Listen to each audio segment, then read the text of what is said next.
Well, hello, hello, hello. Good evening and welcome to, I can't believe this, week 14 of Hathor hosts. I am so happy to have you all here and just thank you for joining us. Thank you so much for being here, for watching Hathor hosts, for supporting it every week. I cannot tell you how much that means to me. I am so excited about tonight's guest. The incredible Jennifer Spence is with us, and I see she is in the room, so I am going to see if we can connect, and it'll work, and we will have an amazing evening ahead of us, or afternoon, depending on where you are. Hope everyone's doing well. Yay! Yay! It worked! It worked. I'm so happy. I did not think that was going to happen. That's awesome. I'm amazed. Well done, because you were like, I haven't done this before. I don't know how to do this. I don't know how to do this. Let me turn up the volume. There we go. How are you, buddy? I'm really good, thanks. Really good. And thank you so much for doing this. Oh, it's my pleasure. It's nice to see you. It's so cool that you're doing this. Oh, thank you very much. Well, yeah. You know what? It was one of those crazy ideas that came to me kind of late at night. And I just thought, with all the things cancelled this year, and that was like at the beginning of the whole epidemic, with pandemic, before we knew what was ahead. No and I was like, oh, I'll just do a few and it'll be fine. And then, life will get back to normal. Thanks for playing. Not so much. Yeah. Not so much. Cut to like a year and a half later. Exactly. 14 weeks later, here we are. But it's been such a great way to get to know everyone better and kind of connect with everyone who, people who've had conventions cancelled and stuff like that. So it's just been amazing to be able to do that. Totally. That's great. And I just appreciate all the work that you put into it, all this research and, it's really generous what you're doing. Oh, well, thank you so much. That's really lovely. Somebody's saying how much they love your library behind us. I have to say, it's very impressive. And I'm wondering, you're in like a roll neck or polar neck. Is it cold there? It's a t-shirt, a turtleneck. Yeah, I'm in Vancouver and it's like 17 degrees Celsius. So what is that in Fahrenheit? It would be like, I don't know. I do Celsius. 70 or something. Yeah. It's not warm. It's not like, it hasn't been the greatest summer here so far, so. Yeah, no, here neither. I mean, on top of it, ironically, we've had some amazing days, like 32 degrees, incredible. Oh, wow. But of course, it's like, we can't go anywhere. And so people are just sitting with a window open going, I remember what it was like. Exactly.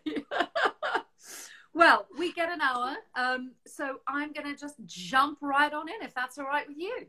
Totally, man. Excellent. You were born and raised in Toronto, but the first year of your life, you spent traveling with your mum and dad, and you sort of had your first celebrity encounter, shall we say, at a fountain in Montserrat. Yeah, of all places. Yes. Tell us what happened and who it was. Well, my folks, I guess that's where I got my travel bug or love of travel was from them, because they've always traveled tons. Like they got married in Australia and they've just done had a lot of adventures together way before I was born. And so a few months after I was born, my dad and my mom went on their sailboat to the Caribbean, because my dad was taking this sabbatical from teaching. And so they went to the Caribbean, like just the two of them on this sailboat, like terrifying. My God, I just can't imagine having that kind of courage, bravery. I just feel like, what if something happens, But yeah, they went, and so it was just the three of us, and touring around the Caribbean and stuff. And so one of the places we stopped at was Montserrat, and my dad had me in a little backpack. How like they have those carriers or whatever. So he had me in a little backpack and was walking around. Well, my mom was back on the boat, and he was just passing by, and there was this man sitting by this fountain. And I should preface this by saying that my dad kind of lived under a rock in terms of pop culture and music and stuff like that. So he wasn't super familiar with, popular bands and groups and stuff that were of that day, right? Yeah. Talking a long time ago, the 70s to be specific, right? And so he wasn't up to date on that. And so he was walking by, and this guy was sitting by a fountain, and the guy said, and pardon me, I can't really do the accent that well. That's all right. But he's just like, I've got one of those too. And referring to me in the backpack. And my dad was like, oh, you mean you have a baby? And the guy was like, yeah, my wife's Oriental. I've got, you know, one of those half Japanese kids or whatever, right? Yeah. And my dad's like, oh, great. So they started talking a little bit and getting along. And then the guy's like, oh, do you want to come back and have a beer at my place? You know, and my dad's like, oh, well, no, I got to get back to the boat and we got like stuff to do or whatever. And so he's walking away. And this other guy says to him, is like, you know who that was? And my dad's like, yeah, the guy said his name was John. And the guy was like, it's John Lennon, man. And my dad's like, okay, well, John Lennon, John Bishop, I don't know who that is. Yeah, like Lennon's, whatever. Yeah, what did he ever no do? No idea. And he didn't tell my mom till like a year later, because if he told her then, she would have been like, let's go back. You know? I mean, that's amazing. And that he sort of picked you out. I just love that. Oh, well, I guess, imagine, exactly. Yeah. And then I read that your sort of aha moment with acting came from belting out, "It's a hard knock life for us." It's so, and you were saying that was like your first musical, right? Like, that's so funny. Of all, like, it's weird. Like, I don't know if you had your moment then, but like for whatever reason, it was that musical too. Yeah. So what is it about that musical? It's bizarre, right? But like, I think it's because it's sort of so geared to kids and things. And you know, we'd had 3 weeks, or I can't even remember now. Probably much longer than that. 5 weeks rehearsal, and I remember the opening night, kind of the curtain going up, and the kind of women, the chaperones, were saying to us, "Now, if you get nervous, girls, you must do this." And I remember kind of lying, because you know it starts in the orphanage, and the curtain went up. And as she starts singing, maybe far away or maybe real nearby. Yeah. And I was like, opened one eye and I was like, I don't feel nervous. I love this. I was born to do this. Yeah, I was like, hello. So hilarious. That was your aha moment. But it was really more Arthur Miller, I think, who sealed the deal, wasn't it? Yeah, it was like... I'd liked that as a kid, and so I did sort of summer camps and stuff like that, but never thought I would do it like for real as a life choice. But yeah, I did this play called The Crucible in high school with this community theater. So it was not to do with the school; it was just separate and apart. And so we did, I don't know, like 7 shows, maybe more, and I wouldn't let my parents come and see it. Like, it was just sort of my thing, you know, like I just wanted it to like be my pride. I was scared of what they'd think too, right?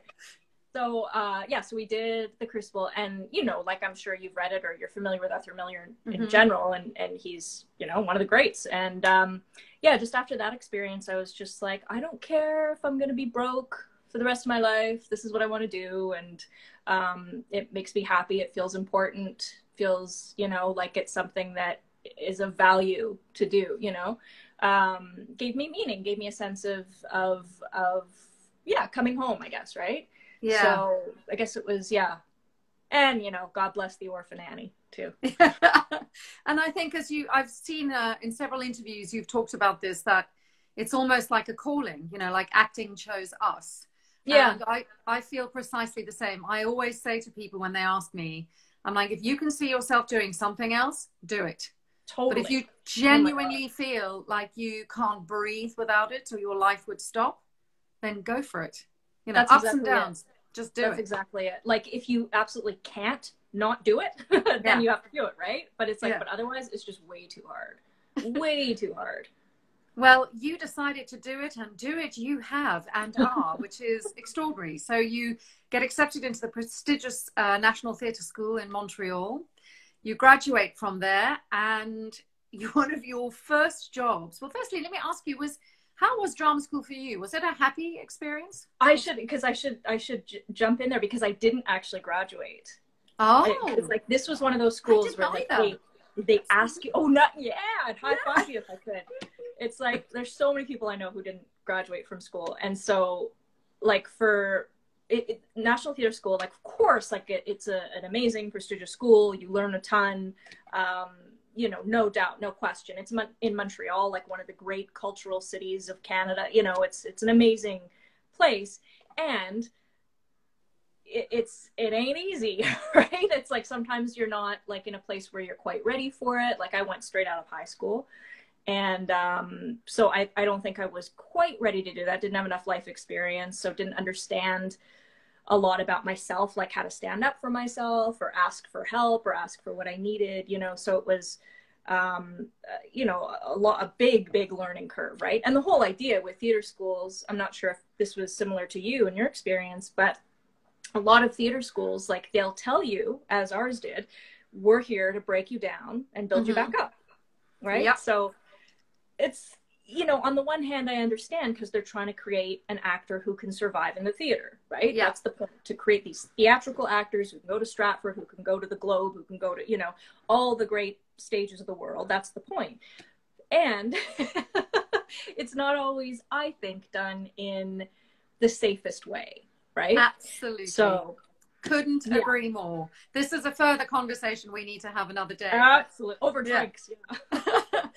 Yeah. And that was kind of for me too. I think 11 months, and just before my first year terminated, I was like, I'm miserable. I hate this. I mean, I want to act, but I don't know if I want somebody who treats me like shit to be in charge of building me back up after they've told me how rubbish I am. And it's not that I need to hear I'm great, but exactly that. It didn't feel like a safe, and I don't mean from any harmful physically.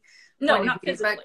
But, you know, I was quite cosseted and grew up as an only child. And so I think same thing. I just wasn't ready. Yeah.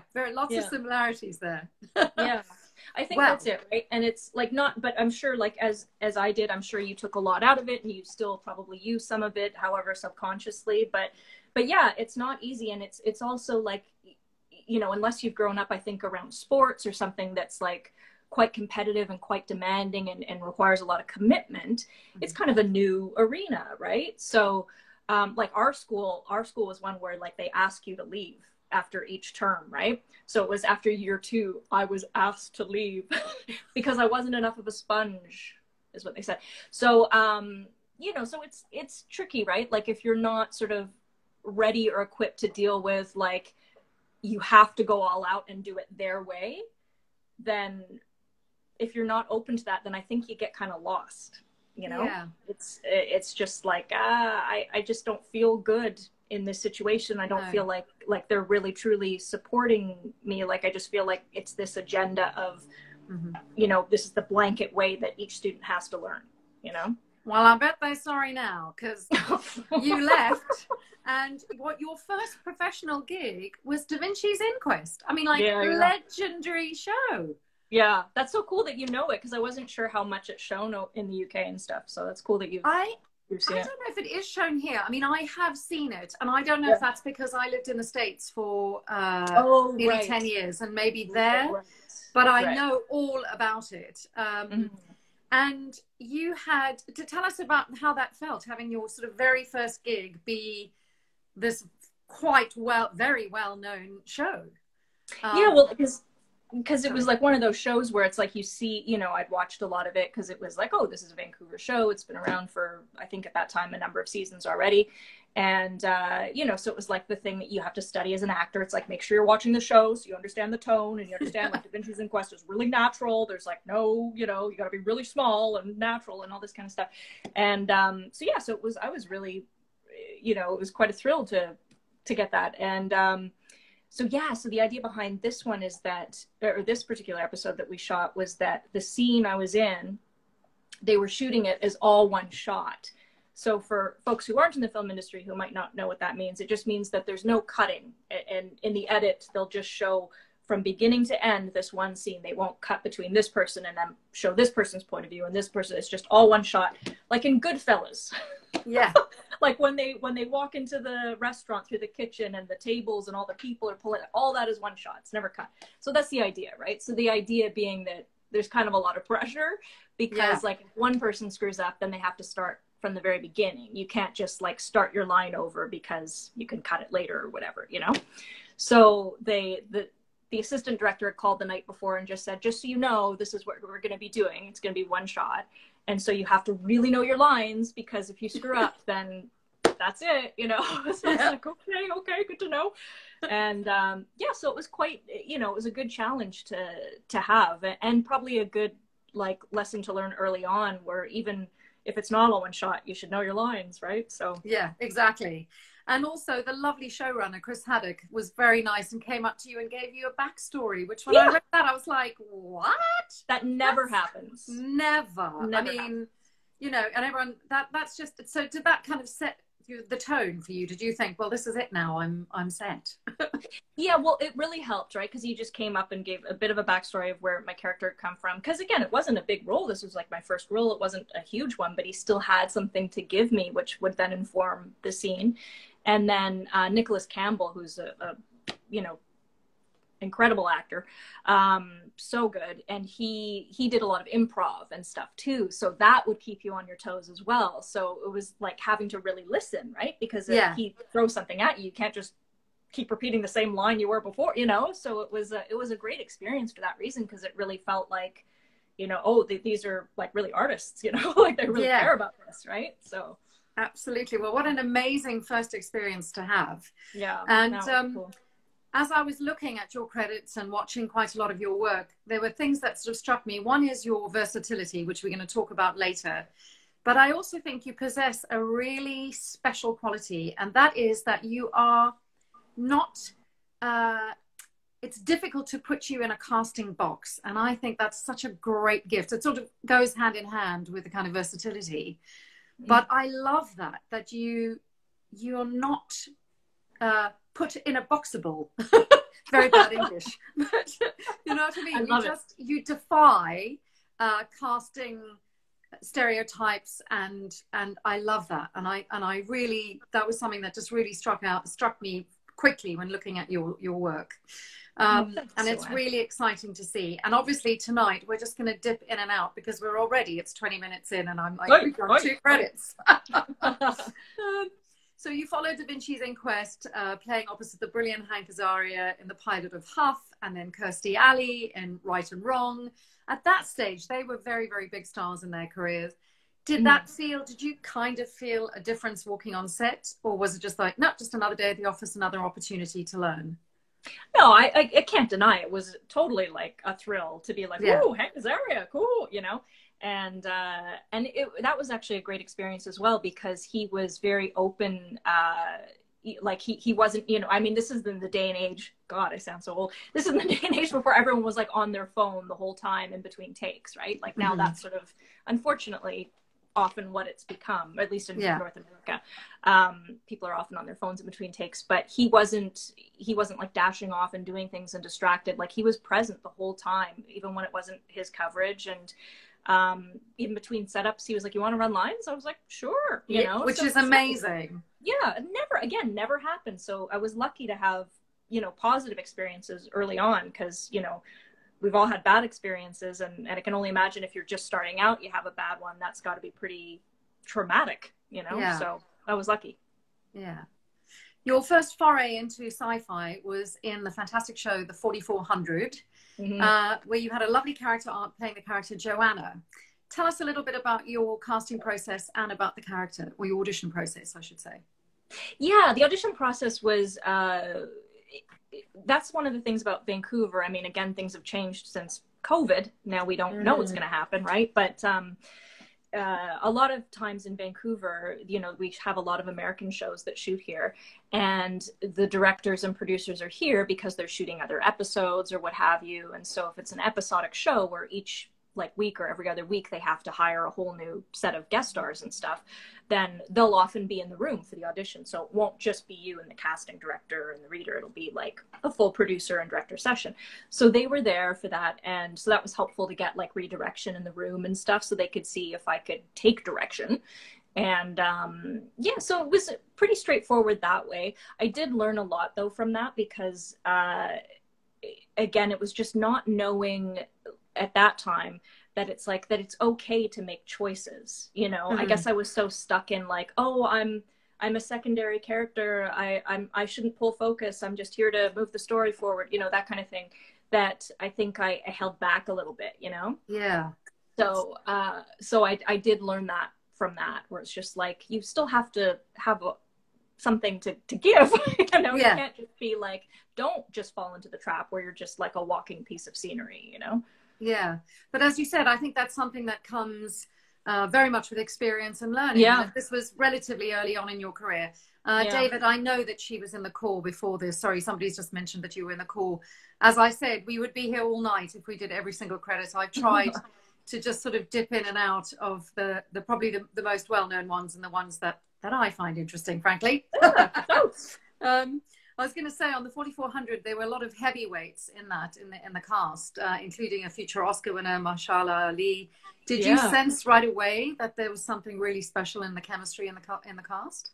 I mean, I was pretty like I when I just watched the odd bit of the show before I did it and stuff, I was like, oh yeah, these actors are great, and I just thought the idea was really cool. So I was like, this is, again, you know, not being a huge sci-fi fan myself, I always feel like so blasphemous, but you know, in general, I wasn't, you know, so when I could see what the story was and stuff, I'm like, oh, this is like really cool. Like, and if more sci-fi is like this, then I can get behind it, you know? Yeah. Just in my taste, right? Yeah. And speaking of more sci-fi, lovely segue. I was going to say, shortly after that, you auditioned for Stargate Universe. Yes. Which we all know how that turned out. And you got to play the brilliant Dr. Lisa Park, who finds herself on board the Destiny. Tell us a little about that audition, if you don't mind.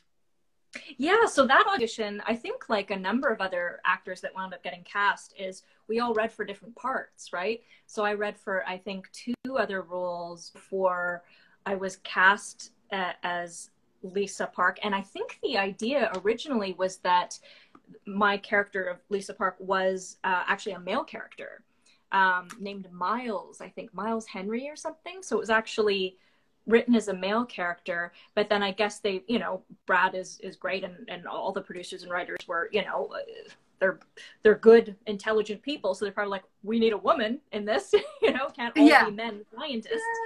So so they, you know, I guess they converted the role to female, and then along with, you know, Peter Lamis and Patrick Gilmore and stuff, we were like the sort of little busybody scientists. So you said before that you relate to her nerdiness. Are you nerdy? Are you super nerdy? Totally. Yeah, totally. Like I'm bad at sports. Yeah. Oh, you're frozen. Don't worry, it'll come back. There we go. But now we've lost your sound. Oh no. Wait. Can't hear you. We can't hear you. Is it just me or can't hear you? For some reason, I've lost your sound. I don't know why. Anybody else, or is it just me on my end? Can you hear me? Oh no. Can you hear me, Jen? Oh no. Can nobody hear me? You can just hear me? Can't hear her. What I might do, if you can hear me, Jen, is I might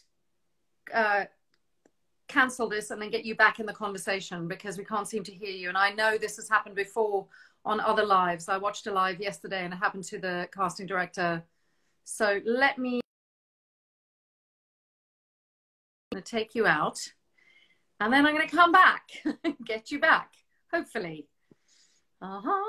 So let's see, Jen. Oh, there's always something, isn't there, with Instagram? Why is that? Right, let's try this again, shall we?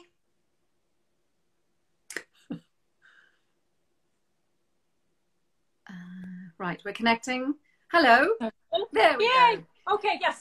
Don't worry. Do you know what? I think there's definitely something up with Instagram, because I was watching a live yesterday.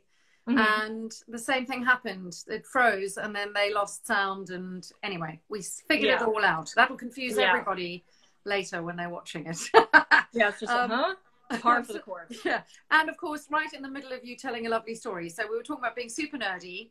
Oh yeah, couldn't remember what I was talking about. Yeah. And you were saying you like not very good at sport, and you really related to that part of her. Yeah, absolutely. Just, I guess you know, more than anything, the feeling of being a fish out of water, right? Not Yeah, quite fitting in, or, you know, trying to find your place, right? absolutely. You Yeah. had an inordinate amount of sort of techno babble, quite complicated dialogue. How do you approach learning tricky dialogue like that? I just repeat it over and over and over again. And I also try to like make sure that I understand what it is as Yeah, well. So so I'm not just saying the words, but I actually do understand kind of what the idea is. yeah. Yeah. I liked. I've read somewhere, I think, that you and Brad used to like compare notes. You know, you would have a little diagram and go, "Is this right?" And then he would go, "Well, I think it's more like this," or whatever. And I love Yeah. that. Yeah, totally. Because there were some things where I was just like, I don't know what I'm saying at all. Like, I don't Yeah. know what this means. And I've like looked up the words and I still don't understand, you know? And so then I'd say, does it mean this? And I kind of show them like a spaceship here and like, I don't know, FTL and all the, you know, it's like kind of making a diagram. And then he'd be like, no, no, you just show me his. So I was like, oh, okay, that makes sense. Okay. Yes, people are asking about the books in the background. But Oh, yeah. yeah, so we will get to those if we could do those at the end, if that's all right, guys. Just because otherwise we're Can going to do a run show out and of tell. time. Exactly, we can do a show and tell. The writers gave Lisa a fantastic coping mechanism, shall we say, for stress. Yeah. And how did you feel when you found out that she was so partial to reading? With I was like, I thought it was hilarious, and like I was grateful because it was just like so cool to have this odd characteristic, you know, where it was just like, yeah, oh, again, something that gives you more to play with, more to do. She's not just a scientist who delivers information. She's like got this bizarre secret life, you know. So I was really happy they gave me something crazy like that, you know. And do you find sex scenes difficult to shoot? It'd be really weird if you went, no, I love them. Yeah. Of course. Yeah, I mean, like, yeah, they're always uncomfortable. They're always awkward. They're always like, oh God, you know, it's always that feeling of like, Jesus. And just like, it's just a lot of anxiety, right? So for me, I'm sure there are people that enjoy it. No, same here. Yeah. And anxiety inducing. Yeah. And also I think it's the fact that they're heavily choreographed, kind of like a fight scene. So all the stuff that people see afterwards doesn't exist at the time. You know, you've got somebody on top of you or you're on top of somebody, and literally they're like 20 people going, you know, all right, lift your arm up so that your boob doesn't look so saggy, and, you know, like favor this side of his face or whatever. And you're like, oh God, it's just, yeah. And see, that's interesting because like now I think it's that way with intimacy coordinators and stuff. Like now it's really broken down, I think, in a very technical way. Mm-hmm. But like when I did Stargate or like other sex scenes I've done, it was kind of up to us as the actors to figure it out. That was my experience, at least, really? Right? Not everyone's, but it was just like, okay, we'll do this. And then I remember like in You, Me, Her, like my co-actor, Ennis Esmer, who's fucking hilarious, so funny. Yeah. And we were trying to figure it out and stuff. And he's like, well, how about if I flip you here and we do this? And I was like, yeah, cool. And that, like, so we're figuring it out together, you know? So it wasn't like, oh, now we want you to do this. And so it was, I think the intimacy coordinator will be a very welcome thing so that it just demystifies the whole thing for actors, and they're not having to just sort of be like, okay, does that look okay? Yeah, exactly. Absolutely.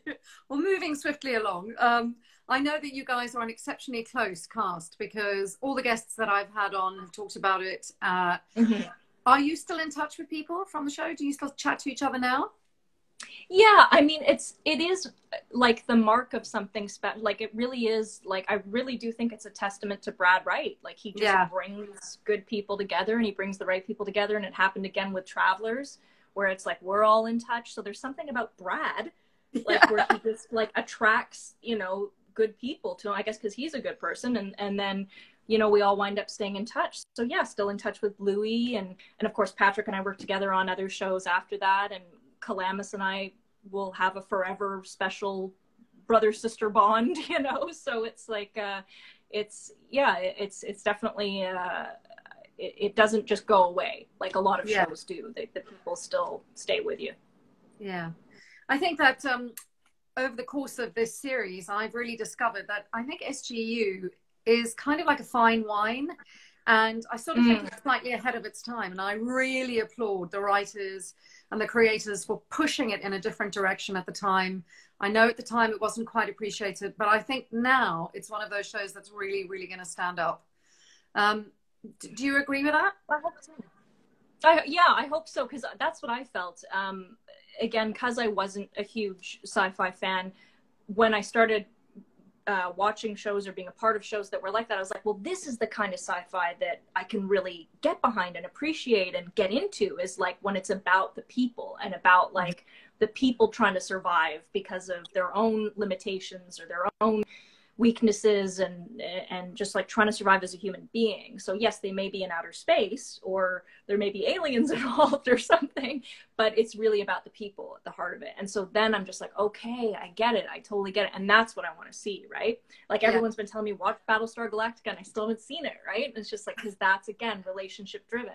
And so to me, that's what's really interesting, is seeing what people struggle with, right? Just like the strife of being human, right? Yeah. And particularly in an enclosed space. I mean, I know that they left the ship as well, but kind of that pressure of, a bit like us all now in lockdown, and kind of being, you know, this, that pressure of constant, you know, powder keg.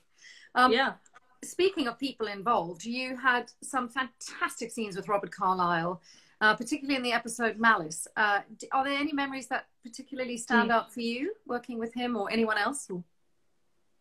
Well, I'd always been a big fan of his, like, because my parents used to watch Hamish, and I can't remember, there were a number of Cracker, I think he did like a big part on that, guest star on that and stuff. So, and of course, Train Spotting, right? So like I'd been a fan of his to begin with, and always just thought like, this guy is amazing.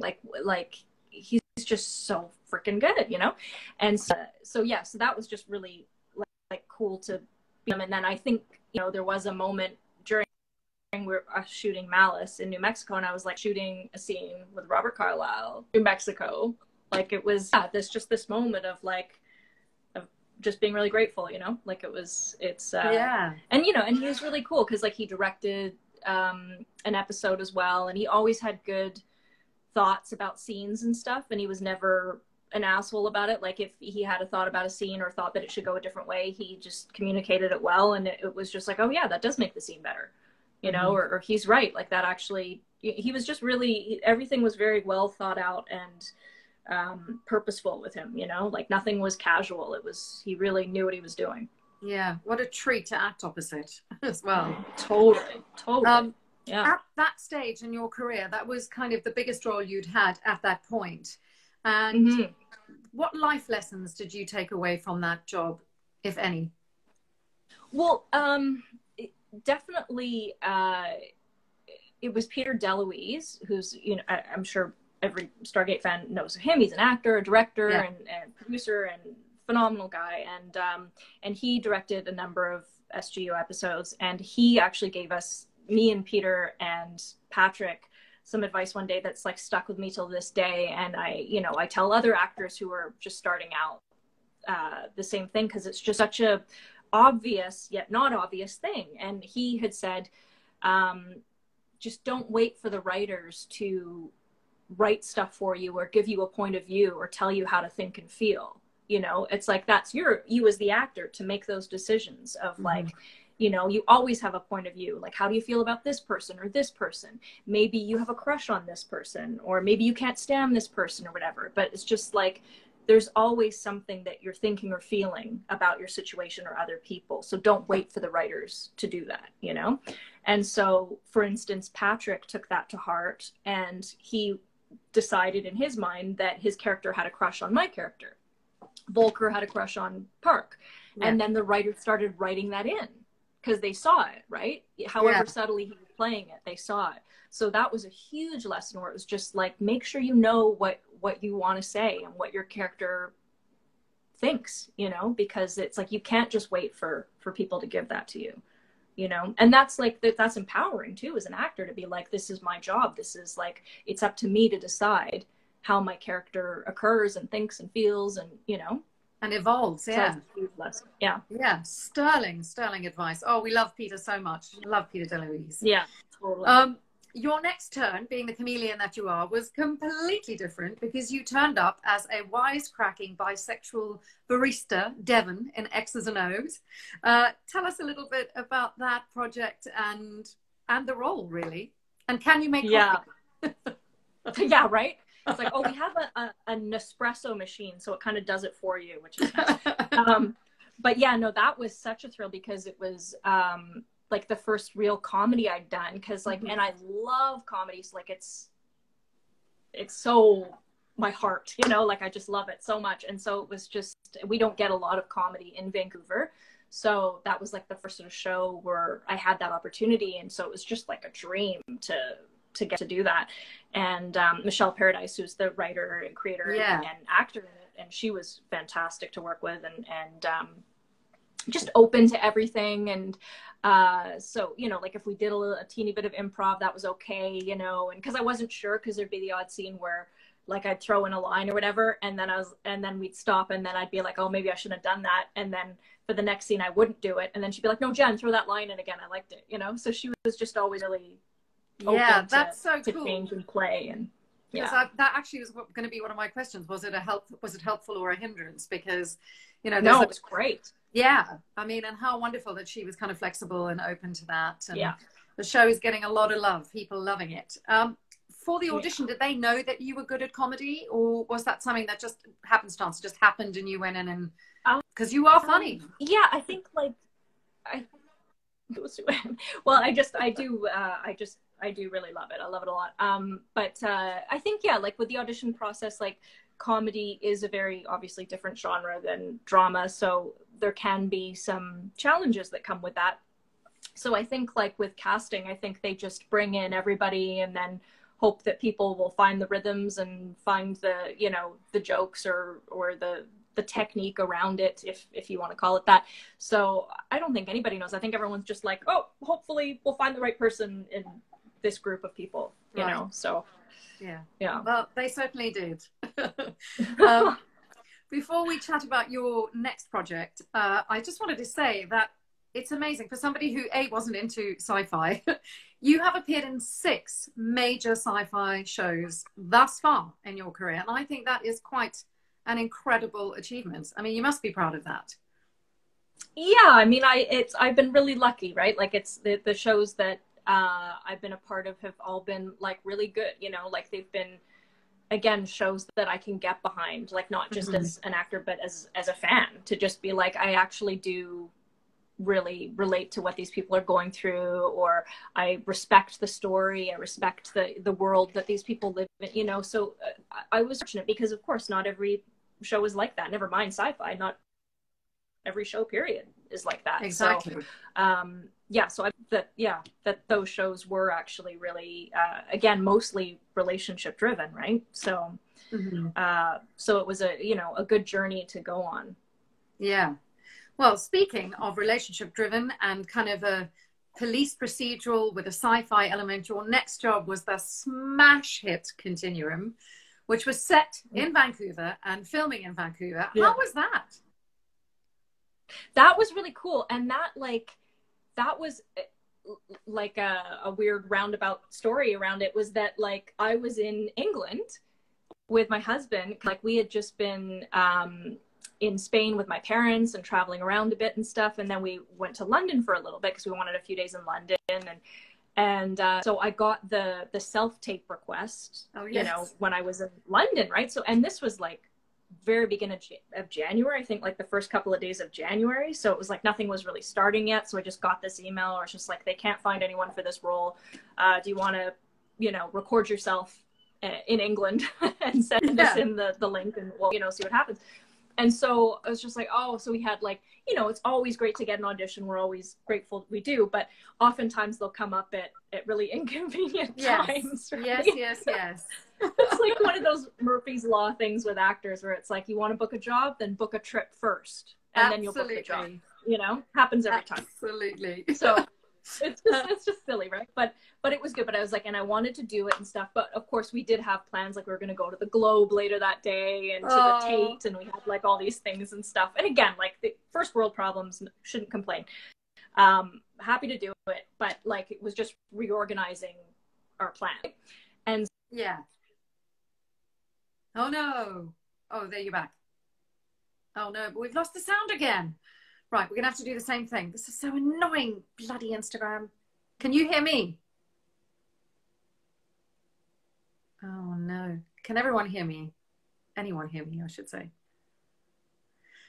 Why does it do this? Every week, a new challenge. Right, I'm gonna do the same thing. Yeah, I'm gonna do that. Actually, I'll tell you what, everyone. I'm actually gonna go off. Can you hear me, Jen? Just nod your head if you can. I'm going to go off and then we'll come back on. Yes, I know. We know we understand that. So we're going to go off, stop the live, and then we'll start a whole new one. And that'll also buy us a little more time. Is that okay? Can you hear me, Jen? Is that cool? Yes? I don't know if she can hear me. Let me just say, God, I've never done this before. Oh my God. I'm trying to type, everyone, as well. This is challenging. Let's start a new conversation. Oh God, I remember that's it. Right. So that hopefully she'll see that. God, how do I get rid of this now? Oh my God. Ah! Right, everyone, I will be back in 2 minutes. See you shortly. Fingers crossed this is going to work. Yes, are we working? Hopefully we have got rid of the gremlins and hopefully you guys can hear me. 3 times a charm. I mean, honestly, what a nightmare. Right, let's try this one more time. I'm so sorry. Oh, it seems to be that the gremlins come out in full force. Is it full moon or something? Yay! Is it working? It's working. Yay! Oh, Yay. my goodness. Don't touch it anymore. I know, really. And it's like, is the moon full or something like that? It's just ridiculous. Yeah, it could be me too, because a lot of electronics malfunction around me. Oh, do they? Yeah. Yeah. I know. What if hopefully next time when we do the show, if the show continues, I would very much like to be able to do it face to face. Yeah. Oh, that'd be so cool. That will. Oh, thank you very much, everyone, for bearing with us and for coming back into the room. So we're talking about Continuum. You played the fabulous Betty Robertson. You were saying you got the audition while you were in London. So she was a cyber specialist as well as a police officer. How did you prepare for that? How did you have to learn, again, tons and tons of like tricky dialogue and stuff like that? Yeah, there was a ton of technobabble. So it was most of my focus went into that, was just learning the dialogue. And again, just trying to make sure that I understood kind of what the idea was, even if I didn't understand programming or the dark web or, at least I could have had an idea of what things were and stuff. So that was helpful. In terms of like police training though, I didn't do any of that. There was one episode where I had to hold a gun and stuff. So I was just like, I want to make sure that I know that it looks like I know what I'm doing, because I would have had training, Yeah. So I asked like a family friend who's a cop to like just teach me how to hold a gun and stuff. And so that was helpful. And then on the day that we shot that scene, because there's a scene where it's kind of like almost a fantasy sequence, because we're playing this virtual reality game. Mm-hmm. And so we have, these crazy guns and outfits, costumes on and stuff. And there was also a military guy on set who really helped me out that day too, of just how to hold it and how to walk and stuff. So yeah. It's just good to get a quick, crash course. Yeah, absolutely. Yeah. I was just going to say, one of the questions was, how are you around technical things? But I think we've answered that. We know that now. The show debuted to exceptionally high reviews and ratings, like smash hit out the gate. Were you guys aware of that when you were on the show? Like immediately? No, I wasn't immediately, but as time went on, it was just like, oh, it's great. It's really, you know, got a good fan base and people are really interested in it. And I think, you know, the fact that it was set in Vancouver really brought a lot of people on too that weren't necessarily into sci-fi because they were interested. And so, yeah, so, and it was just like a good story. Like Simon just made up a cool world and created a cool show. And so I think people, you know, just really responded to that. And it was just like, you know, kind of prophetic too in a lot of ways. So yeah, it was cool. Absolutely. And I was reading or watching an interview with Simon, and he was saying that it almost didn't happen because he had this idea, but he'd been pitching to American companies and to American studios and networks and things, and so that was always the plan. And then like suddenly he got an appointment, or his friend got an appointment at Showcase, and they were like, he rang him and he was like, I have nothing to pitch. And he's like, pitch this and just see. And they were like, my God, we love it. Like they completely got it right away, which is amazing. So crazy. Yeah. What were your absolute sort of, if you can give us like your best three moments from Continuum, from your time in Continuum? Oh, well, actually, you know, the first thing that comes to mind is working while recovering from Norwalk virus. Like, I don't know if you've had Norwalk, or I'm sure no have, but it's like it's just like, you know, projectile vomiting, projectile at both ends. Yes, I think we just call it the norovirus here. Noro, yes. Yeah. That's right, same thing. Oh my God, you poor thing. So I had that, and so it was just like, there's like, you can't go to work. There's just no way you can go to work when you're like, you literally have to go to the bathroom every 2 minutes to either puke or other stuff. Yeah. And so it's like, so that was the first and only time I've ever like not been able to go to work. And so it's just like, oh God, what's gonna happen and stuff. And I had to go to the hospital, get like rehydrated and like, because it was just like I couldn't stop puking, right? So it was like needed to get a gravel shot because I couldn't keep gravel down. So it was just like, anyway, so I couldn't go to work that day, but I had to go the next day because like it had subsided. I still was sick, but at least I wasn't projectile vomiting anymore. Yeah.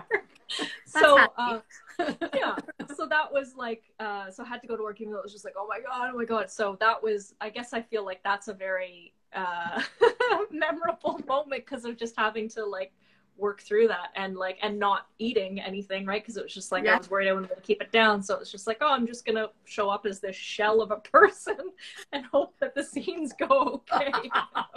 I'll tell you a funny story. Norovirus is responsible for me getting a job too, actually. Oh, really? I auditioned for the musical Mamma Mia in the West End, and I had like, you know, first round, second round, third round, fourth round, fifth round, and finally it was like the final day. And my audition was on the Monday, and on the Friday I came down with this virus, and on the Sunday I phoned my agent and I was like, listen, I can barely stand, let alone sing. I'm like, it's spewing out of every end. You can't leave the bathroom. Yeah. She was like, let's see how you go tomorrow and then we'll make the decision. And I woke up the next day and I was like, I'm going to go.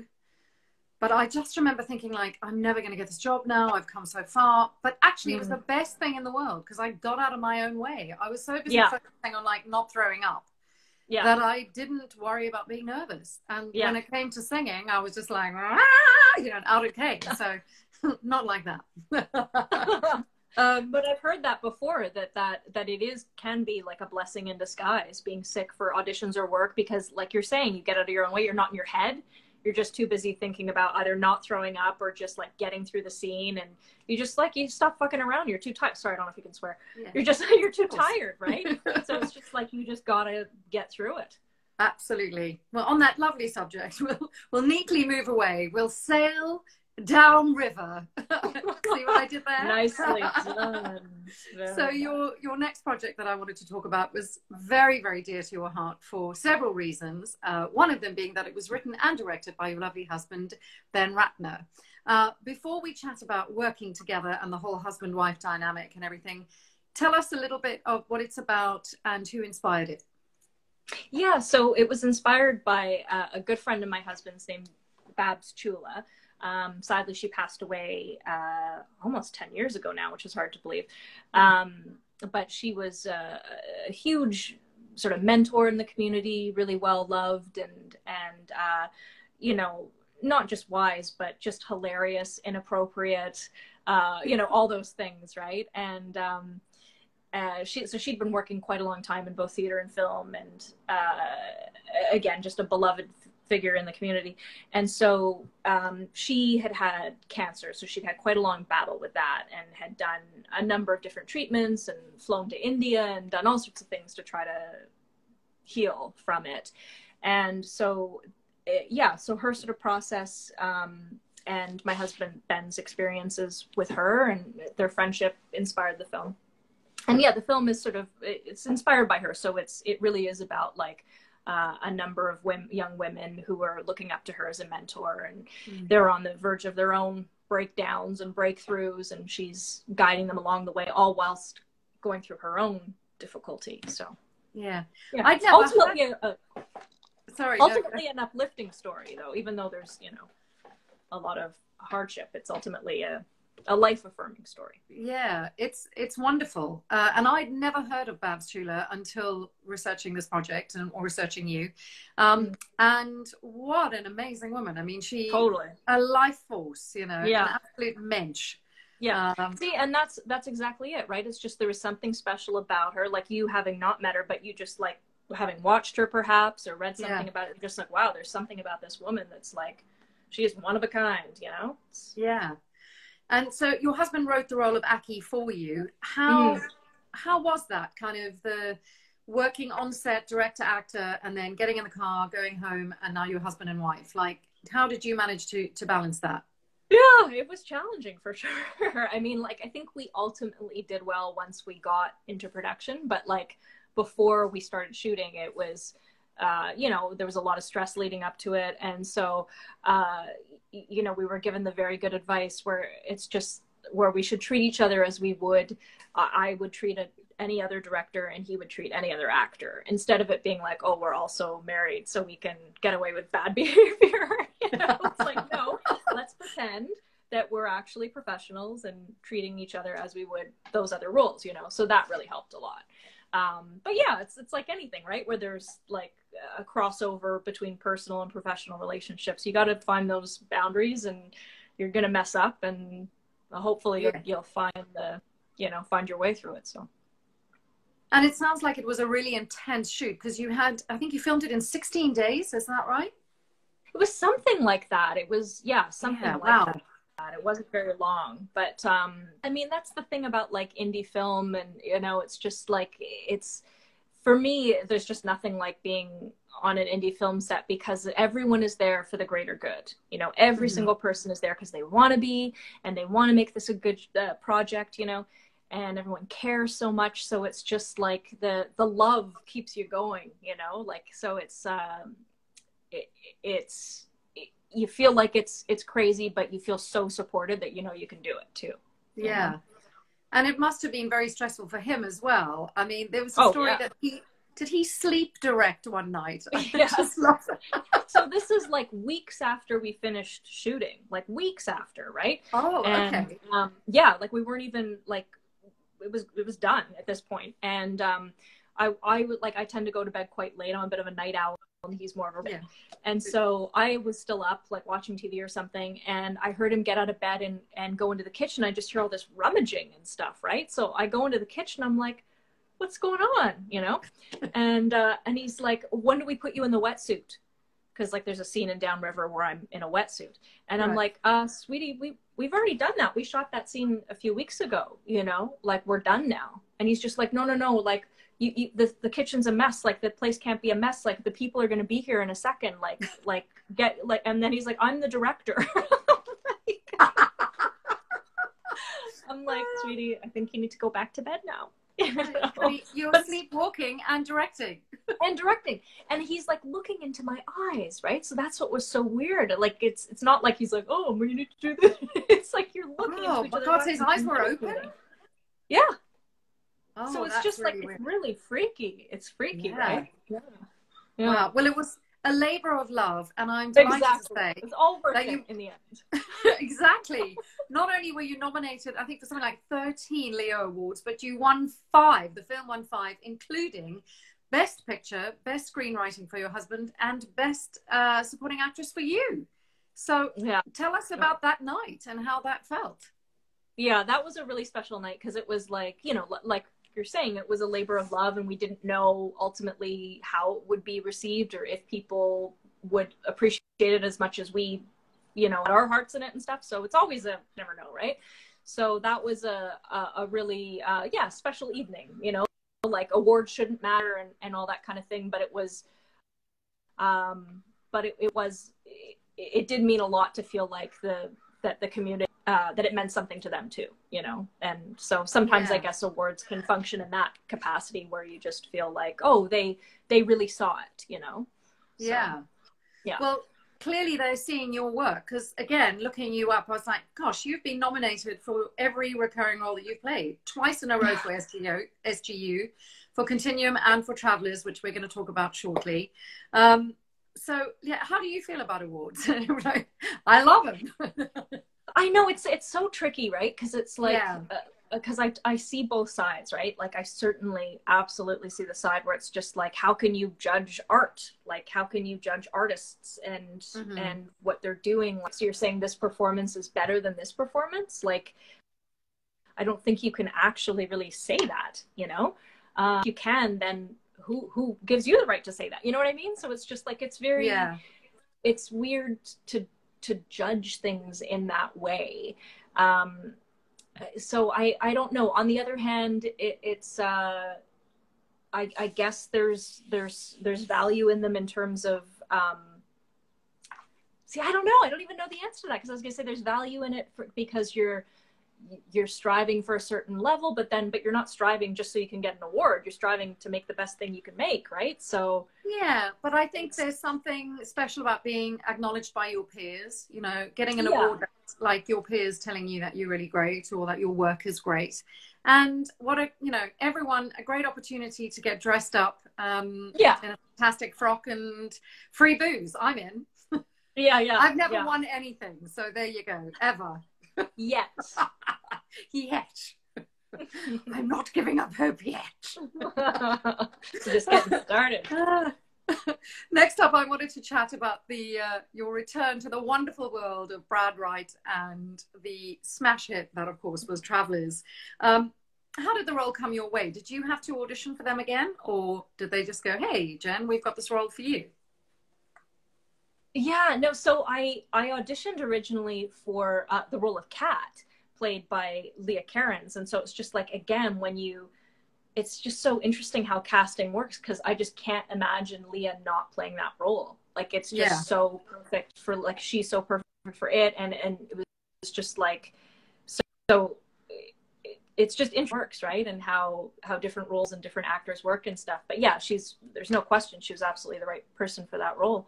But so I'd auditioned for that, and then later I auditioned for Grace, and Brad was in the room for both those auditions, and so he said, you know, just so you know, Grace, right now you're auditioning for a guidance counselor, but she does later become quite different. So it's not just what's on the page here today. It will change or whatever.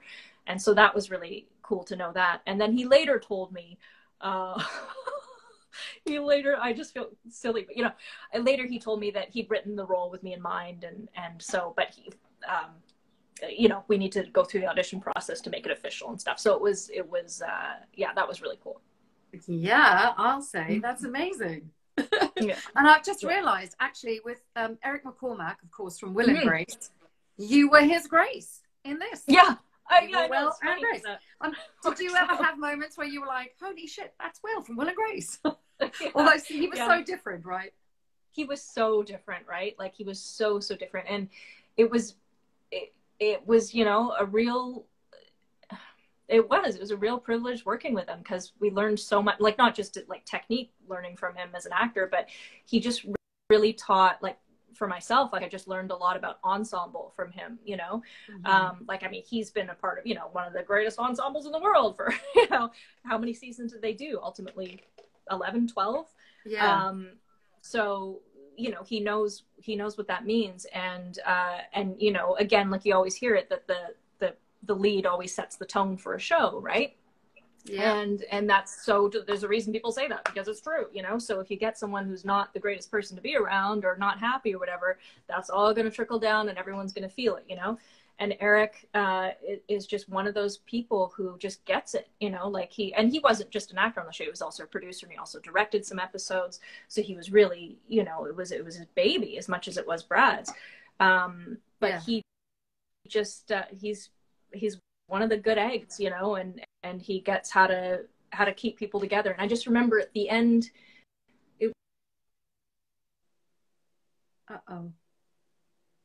oh no, we've lost your sound again. No. She can't hear me. Wait, can't hear you. I'm going to go out and come back in. Stay there. You and then get you back. Right, Jen, I'm coming. Don't worry. Oh, tonight is crazy. Don't worry. I'm waiting. It's connecting. Yay! There we go. For some reason, oh no, she's left. Come back, Jen. Let me connect with you, Jen. For some reason, every time her what's the thingy freezes, every time her phone freezes, then we lose her sound. Waiting for Jennifer Spence. Come on.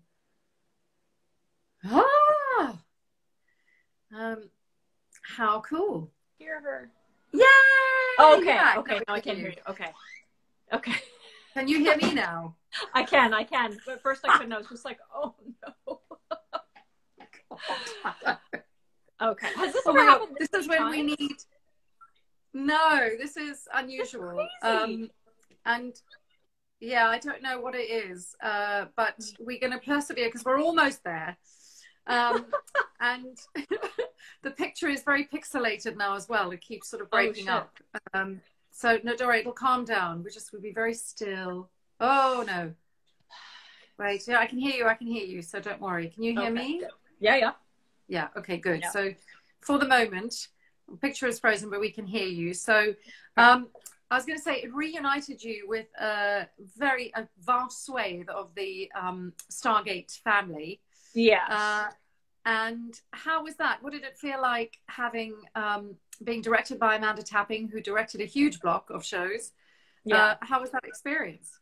It was fantastic. It was just like, again, just like that bond doesn't go away just because a show ends. So it was so nice to have those people around again, you know. And Amanda, I'd never oh no, that's not true. I worked with her on Continuum as a director, but I'd never worked with her as an actor before. So that was fun to get to do that on Travelers. And she, as a director, she just gives you so much room as the actor to explore and play. And, you know, she's very deliberate and what's the word? Just strategic with her directions, you know? Yeah, I was going to say she strikes me very much as an actor's director. Yeah, totally. She was, and just good vibes, right? Yeah, completely. Oh my God, we love her. The Grand Empress of Sci-Fi, indeed. Totally. Now, on my end, guys, your picture is still frozen, and it's kind of just I've got a little circle like it's trying to connect with you, but I can hear you. Okay. But I don't know if I'm robbing people of your lovely, beautiful face, and I don't know if we should maybe try and go off and on again.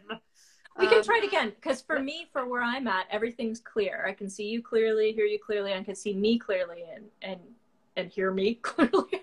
But it's up to you. We can totally try again if you want, or we can let me run it out. Let me try. I'm going to sort of remove you from the conversation and then get you back in. So bear with me. Okay, guys, God, I'm really sorry. This has been, tonight's been on another level with Gremlins, hasn't it? I mean, fucking hell. We're hilarious. We're trying. Make them laugh, make them laugh. Can we hear you? And we can see you. Hallelujah. You can see me? Okay, sweet. Right. I swear, it's my It is. It's your juju. You're weird, like. I'm very. I apologize for my terrible effect on technology. Don't worry, David Blue and I had a challenge as well. We eventually had to leave Instagram altogether and go onto his Twitch channel, which I'd never done. So I was a bit like, anyway. Never even heard of it. Yes, well, there you go. So getting back to Grace, what an amazing character, because you got to play the hell out of that. This sort of, again, complete opposites, because of course she does become Traveler 0027. Tell us how you approached that, and did you find that liberating, playing someone who was so... Yeah. Fuck yeah. No, it was like some of the most fun I've ever had, you know, on a roll. It was just because, I mean, who doesn't want to just say what's on their mind and not beat around the bush and just, like, you know, speak out all your inner thoughts, like, and it was totally liberating and fun. You know, I also wondered too, towards the beginning of playing her, I was just like, I wonder if she's maybe even somewhere on the spectrum, you know? So it's not that she's necessarily like, you know, wanting to be sarcastic or rude or whatever, but it's just not quite understanding that it's not maybe appropriate all the time to say inappropriate things, right? Or be really honest, you know, like maybe there's a more diplomatic way of putting that. She just doesn't understand that. It's just not within her, you know, mental chemistry, but yeah, it was a lot of fun. It was so much fun. The show struck me as very character driven, you know, and it's so much about these people having to make very often exceptionally difficult choices. Do you think that, in your opinion, is that one of the reasons why it was so popular? Yeah, I think it's like, because again, like, what is more interesting than a group of people, a group of humans in these extraordinary circumstances having to make like life and death decisions based on their own integrity, based on their own conscience, their own battles, you know? It was fascinating to me. Fascinating. It's just like, because again, it's just exploring human nature. Like, to me, there's nothing more fascinating than human nature. It's just like, well, what are you going to do? Are you going to make the wrong decision for the world because you love your wife? Yeah. You know, it's just, these aren't easy questions, you know? Exactly. So it's, and I think that you have a real affinity to playing kind of complex, interesting, layered women. And it's really exciting to watch. Oh, thank you, Suanne. Well, that means a lot. You changed tack once again in your next project, the fabulous You, Me, Her, in which you play Carmen. And I have to say, I watched quite a lot of that in anticipation of tonight. Oh, cool. And you are a bloody revelation in it. You are so funny. And not only that, you have, I think, a really tough job because you're the straight man, you know, the straight guy. And often in a comedy act, there's the pratfaller and then the kind of straight man. And it's a much more difficult ask, I think, in my opinion. Have you relished exploring your comedy bones? Absolutely. Again, just because I love comedy so much, it was such a joy to get to you know, be a part of this ensemble where it was like, that's the job, is to, you know, to have these comedic situations. And the first season that we shot, we had a wonderful director named Nisha Ganatra on it, who's directed Transparent and all sorts of shows, and she really worked from a place of finding things organically and building trust with each other as an ensemble and all that, and also encouraging improv. So there were a lot of off the cuff moments and a lot of things we found together in the moment. So it was it was just a orgasm. Well, it's interesting that you say that, because when I was watching it, two things kind of struck me. One is the writing feels almost quite British, quite English. But it absolutely has a feeling of that kind of like improvised. There are all these wonderful like little throwaways and great deadpan comedy coming from you. I mean, you know, was that on the page, or did that come from those improvised sessions? Or a bit? No, I think a lot of it was on the page. Yeah. Jonathan Scott Shepherd, who is the creator and the writer and stuff, he just has a really strong comedic voice, and so that was, you know, when I first read the pilot script, the script that I auditioned with, I was just like, oh, thank God, you know, some comedy and some like, you know, what do you want to call it? Not tidy comedy either, you know, not just like simple and polished. It's just like, oh, this is like, there's a lot of room in this, and there's, it can be kind of raunchy and like all, you know, so it was, I really liked it a lot, and his writing. So I think that there, it was already there on the page. Mm-hmm. And then sure, we did explore a lot ourselves as well. And so there was some great moments that came from that as well. Yeah. You've said in the past that Carmen is the most like you out of the characters that you've played. In what ways? I guess it sounds not very nice to say, but I guess because I'm just kind of, I'm kind of cynical, kind of a cynical person.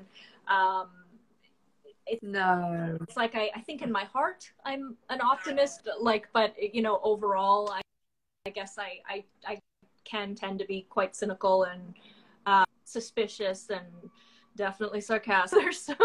There's some commonalities there, as well as just like, you know, getting older, right? You just start to, that's what was one of her sort of arcs, was just like, oh, just grappling with getting older and not feeling cool anymore. Not that I was ever cool, but you know, just that feeling of like, you know, trying to recapture something from youth. Yeah, you know? Absolutely. Youth. What is that?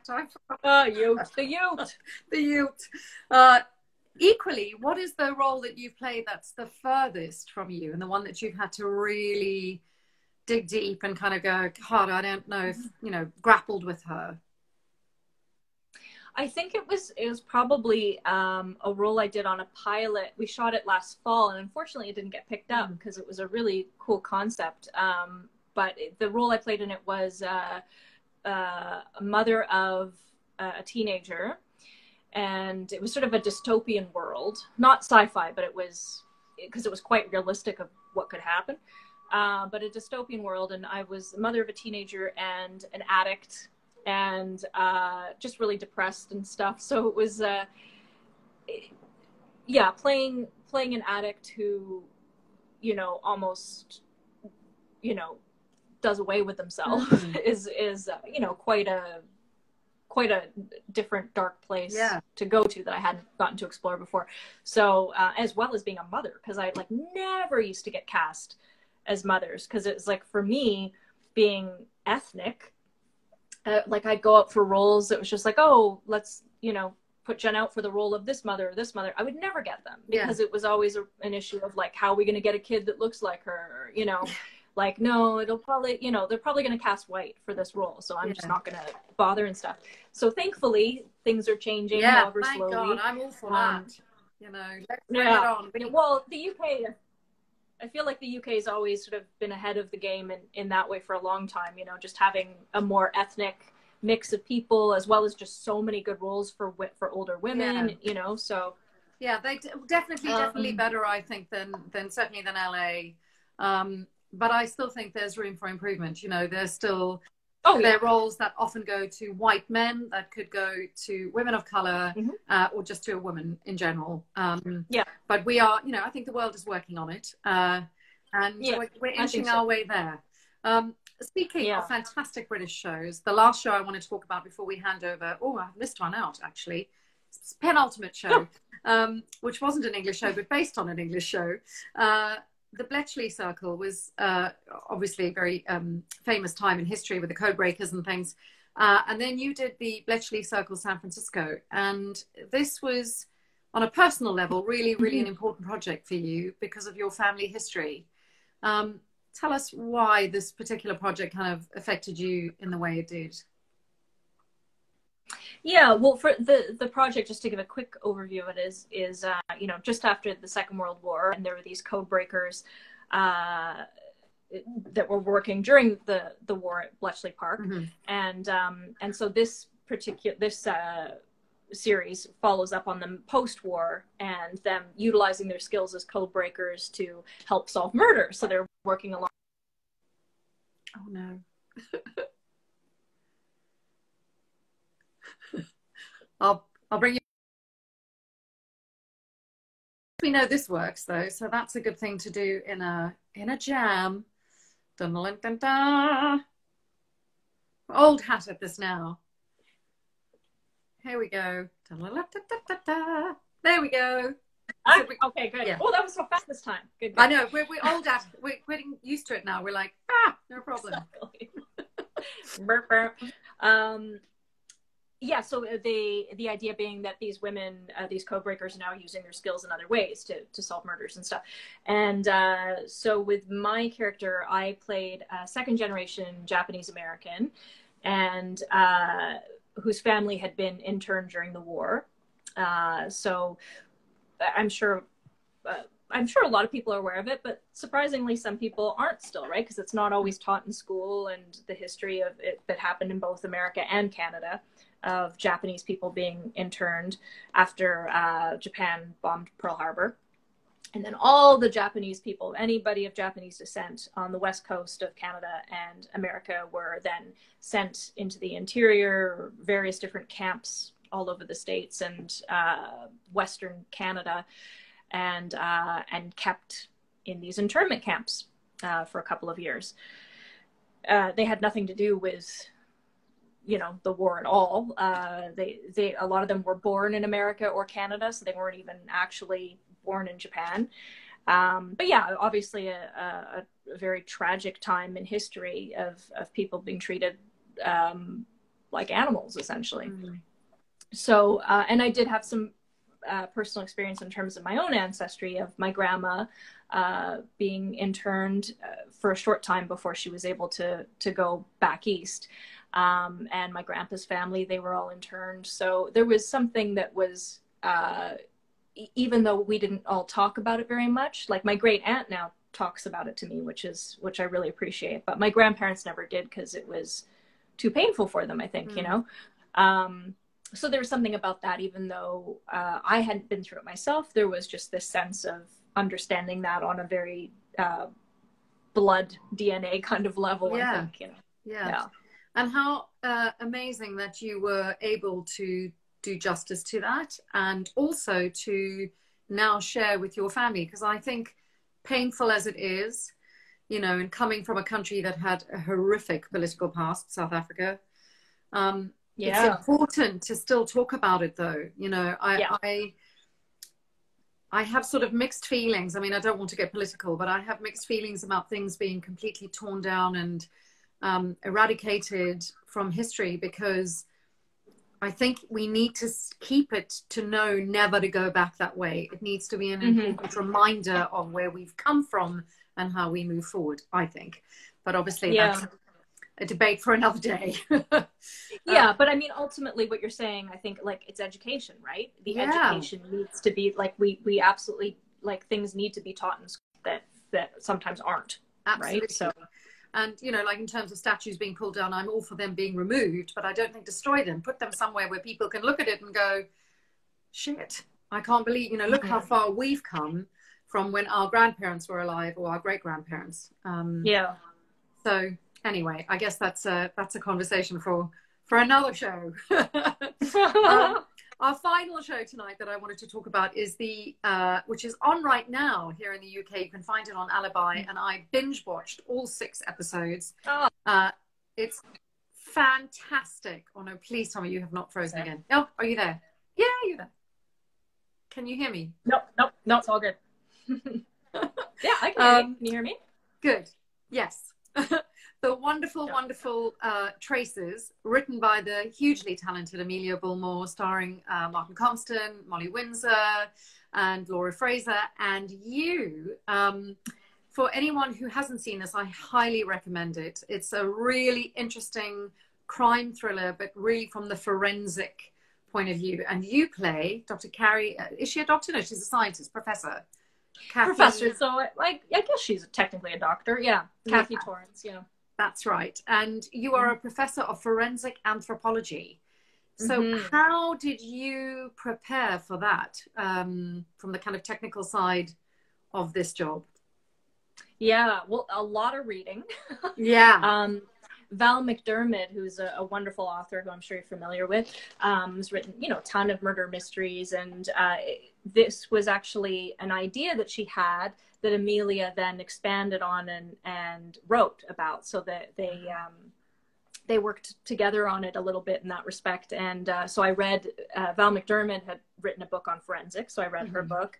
And there's also a wonderful forensic anthropologist named Sue Black, who works in Dundee, Scotland, and she wrote this sort of semi-autobiographical book about forensics, and it was fascinating. And so that was really helpful too, to just to read a bit about the technicalities, but also just about the more sort of human reasons for doing it, you know? Yeah. So not just like, oh, like this is what we discover and this is how this works, but it's also like, oh, because you're actually bringing justice to a lot of the remains of people that you're finding, you know? Yeah. So it was helpful to do all that reading. And it's all set in Dundee in Scotland at CIFA. Yeah. Yeah. Did you film up in Scotland, or did you film up north in Manchester, I think? Yeah. So I filmed in Manchester or Bolton, like sort of those areas and stuff. I think it was just Molly and Martin that got to go up to Dundee, because they were just mostly exterior shots that, you know, that they needed from there. Otherwise, everything else was, you know, in a sort of makeshift precinct and lab and university, which was in Manchester. So I'm very curious how the role came your way, in the sense that obviously you had to audition for it, but it was cast by the brilliant Andy Pryor. Yes. For anyone, people who don't really always know about casting, Andy cast all the Doctor Who's as well, and somebody I would love to have on the show, because what a fascinating career he's had. So how did Kathy Torrance find her way to you? Well, this was like, I owe this all to my agent, my fantastic agent. She had, my dad is English, and so I have a British passport. Right. And so my agent had reached out to a number of casting directors in England, I guess, you know, early last year, probably January of last year, and just sort of said, these are my clients that can work legally in England, and here are their demos, and, you know, just so you're aware of who they are, you know? Yeah. And so not long after that, he'd asked for a tape for me to tape this role and stuff. And thankfully it was a role where I didn't have to do a Scottish accent, or that I could be Canadian in it. So that was all right. Not that I wouldn't want to try a Scottish accent. I totally want to try it, but that's a whole other can of worms, right? Yeah. So thankfully the character was, you know, could be from somewhere else. Yeah. And so that all came about through my agent and Andy's work together. That was really, I owe it to them. Great. I love that sort of casting and agents reaching out to one another. Did you find the experience working on a British set very different to working on a North American set? Yeah, I loved it. I mean, not that I don't love working in North America either, but I feel like you guys have got it figured out in a way that we're still needing to figure out. In what way? It's like, well, just because you're doing like 10-hour camera days, and, you know, like things are just sort of set up in where you're shooting a lot more slowly too. Like, for instance, like here we're often shooting like 8 to 10 pages a day, right? Yeah. Like when I worked on Traces, we were shooting like 3-4 maybe pages a day. So you're like, right? This is a walk in the park. This is amazing. You know, you have so much more time to explore and learn, and plus you're just not there as long, you know, during the day, so everyone isn't as exhausted, you know. So so I found there were a number of things like that, and of course, just like I just love the differences in like terminology even, right? So it's like, you know, here we say like rolling, or, you know, like that kind of thing, cut, you know, like, and then like over where you are, they're just like, what do they say? Turnover. I love it, right? So it's just a totally different, you know, set of idioms and whatnot, and ways of relating, and I loved it. I just absolutely loved every minute of it. And it's so brilliant, isn't it, that we get to do this wonderful job that takes us all over the world. I did a movie in Romania, and the director would kind of go, there would be no action. He would be like, say something, and then he'd just go, go. Go. Interesting. Yeah. So it's just like, okay, now? Like, oh, okay, go. And just before I hand over to everybody to ask you some questions, and I have a few here, I was wondering, when we do finally emerge from this pandemic, what is next for you? If you have anything lined up specifically, or what's on your bucket list? Yeah, well, my husband and I have been we've been writing a pilot together for this show idea we've had for a number of years now. So part of, you know, the sort of self-inflicted, and also societal pressure of trying to accomplish and make use of this time has been going to that. It's torture though, because I've always loved writing, you know, just sort of creative writing in general, but structuring something is very new to me. Putting all those ideas and ordering them into a very specific structure, which is an episodic television show, is a whole thing to learn, right? And people go to school for this. So it's challenging to the point where I thought I was a procrastinator before, and now it's just like, wow, yeah, just major resistance, and yeah, I find it really challenging. So that's what we're working on. We're hoping that it will, we will finish it before long. So is it a comedy? I hope it's a comedy. Or a dramedy, I guess, is what you would call it. Yeah. Oh, fantastic. Well, we look forward to seeing it. And thank you so much for your wonderful time. And thank you, Suanne. Persevering through all of this technical hell. So yeah. I'm going to quickly hand over. I saw somebody asked a question earlier. There were a few questions right at the top, but somebody asked, who was your favorite character to play?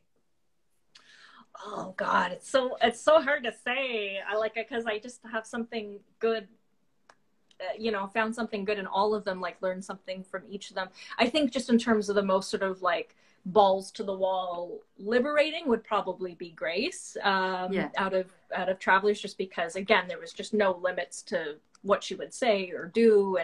And so as an actor, that can be really exciting to get to just like be free, you know? Yeah, absolutely. Yeah. Here's one. What is your most memorable convention experience? Oh, that's a good question too. Probably like the one I did with you when we were in Birmingham. Oh yeah. It was like getting to go all that way. I mean, for you, it wasn't going as far, but still, like, you know, what's it, like a couple hours on the train, I guess. For you, like an hour and 15, yeah. but still so much fun, right? Like, we had a great time at that one. And that's one of the great things that, you know, like you're saying, of not just getting to travel the world as an actor, but when you can travel as well for conventions and meet people that have like enjoyed a show that you've been a part of, like it meant something to them. Like it's really cool to have that experience, because as actors, that's what we want. You want to have you want to move people, change people, have it mean something, right? Yeah. So absolutely. Here's one. What was your favorite set of Stargate Universe that you enjoyed to shoot on? The favorite set? Oh, that's a good question.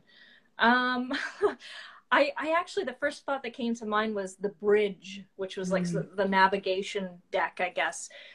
Just because I have a lot of good memories there of a lot of joking around and tomfoolery and, you know, lack of focus because we were all just laughing so hard, you know. So I think, probably that had a lot of good memories, that spot. What is the main difference to filming and living in Vancouver compared to Toronto? You know, I haven't really worked in Toronto because I left Toronto before I started my career in earnest, I guess. Like I did theater there, but so I'm not actually that familiar with how productions are. I imagine it's pretty similar to Vancouver. Whereas like if you're in the UK, then it's quite different, you know, or Romania. You're going to have different experiences, right? So, but I imagine it's probably pretty similar. I just think that the types of shows they shoot are different. Like we have a lot of sci-fi in Vancouver, whereas Toronto, they have a lot of homegrown comedy and feature films. Yeah. Okay. Nicely answered. Let's see. What does this say? I think we've sort of, here we go. Was there break it up. Was there a standout scene or moment from SGU? And that's good because somebody else has asked the question. They emailed that in. So. Well, I do remember this one time, again, on the bridge. That was where we were. And just to mix things up, Robert Carlyle and Louis Ferreira, we were doing a rehearsal, and they decided to just swap roles for the rehearsal. So that was really fun, watching Louis play Rush and Bobby play, what was his name, Colonel Young. Yeah. And just like trying to, you know, kind of imitating each other. And it was, so that was fun, right? Doing a rehearsal like that. Did he do the accent as well? I don't think he did the accent. Right. I don't think he actually attempted that. It was more just like the the attitude. Yeah, mannerisms. Yeah. Someone is saying, is it true that you own or used to work in a bookstore? And if yes, did you sell it? Oh, yes, I did used to work in a bookstore. So there was a bookstore called Biz Books in Vancouver, which was around from, I guess I'm not sure, like 90, I should know this, sometime in the 90s until, sorry, my battery's just running low. Oh, no. There you go. Ah, you're there. Hurrah. But so it was around, so it was around for quite some time, the store, and it was owned by a good friend of mine named Catherine Law Hagquist, who's an incredible actor in her own right. And she had opened this store that specialized in books for film, theater, and television. And so I worked there for quite, probably about 10 years, 9 or 10 years or something. And all the people that worked there were all actors as well. And we're all still friends to this day. And that was a wonderful sort of built-in community that Catherine created. And I owe a lot, I think, to her for that, for giving me that sense of safety and mentorship, And a place that when you weren't acting, although that's hardly been with you, you've worked so much. But it's nice. No, but and at that time I wasn't. So it was wonderful to get to be surrounded by plays and books and exactly trying to learn and be better. Yeah, I'm going to take maybe just because I think we've answered that one for sure. Which was what was your most memorable convention experience? And we've answered what it was like being directed by Amanda Tapping. So last question, because I realize you've been so generous with your time and we've jumped on and off. We've done sort of an hour and a half again, which is been amazing. So thank you. It's been a pleasure. It's been an absolute pleasure. So the final question is, how important is it to be a mentor? And did you have a mentor? I think it is of utmost importance to have mentorship in one's life. And that's a good segue from the last question, because yes, I was lucky to have Catherine, who, like, it's not like she was like, I'm your mentor, but it was just sort of like, that was the relationship, like, as well as friendship, obviously. But I learned so much from her and got advice from her that I just would never have had otherwise, and guidance and help with making choices, and it's such a, as any actor knows, it's a very solitary profession, right? We don't have a department. We're just, we have our agents and we have our hopefully our community of people we meet in class and such, and our teachers. But in terms of someone you can just go to and be like, hey, I don't know how to address this problem I'm having on set, or this happened, what do I do now? Or I just don't want to do this audition. What do I say? Things like that, right? Where it's just like the ins and outs of the business, right? So important to have mentorship. And there are a couple of organizations in town in Vancouver that have created these mentorship programs, which is fantastic for actors. So I've been a part of these for several years now, and I'll do it for as long as they'll have me, because I just think it's so important to offer guidance where you can, because it's just such a crazy making industry. Absolutely. Well, you have delighted us with your choices. It has been an absolute pleasure dipping in and out of your extensive, illustrious, wonderful career. And thank you for being so generous with your time and for persevering with the gremlins. I'm beginning to think it might be me, because it does seem to happen all the time. I think it's me. But yeah. Well, thank you, Suanne. And thank you again for your generosity with your research and for doing this, for bringing this to people, because I know it brings people a lot of joy to watch different interviews with different people and different shows they've liked. So, it's really appreciated what you're doing, because that's a lot of work. So yeah, generosity of time and spirit. Well, thank you. I really, really appreciate that. And I really hope that we are able to meet sooner rather than later. I know, me too. And hopefully the convention, because what's going to happen at conventions now, right? I know. So, I think they'll be back. I think it'll take a while. I don't think it's going to happen in the next 6 months or so. Yeah. But I think we'll be back, and we'll be back stronger and better than ever. Yeah. All right. Let's hope. Yeah. All right. Well, so good to see you and talk with you. And again, hope to see you in person soon in London, maybe. Yes. Fingers crossed. Traces too. Hello, Andy. Hopefully. I could be your long lost sister. As in? Half sister. Yeah, sure. half sister, exactly. Your lover? I don't know. Totally. Sky's the limit. Absolutely. And on that note, have a wonderful, wonderful afternoon. Good night, everyone. Yeah, sleep well. Yeah, you too. And guys, I will see you next week with Tony Amandala. Very exciting. Thank you so much for joining me, and have a wonderful evening, morning, afternoon, wherever you may be. Bye, guys. Bye, guys.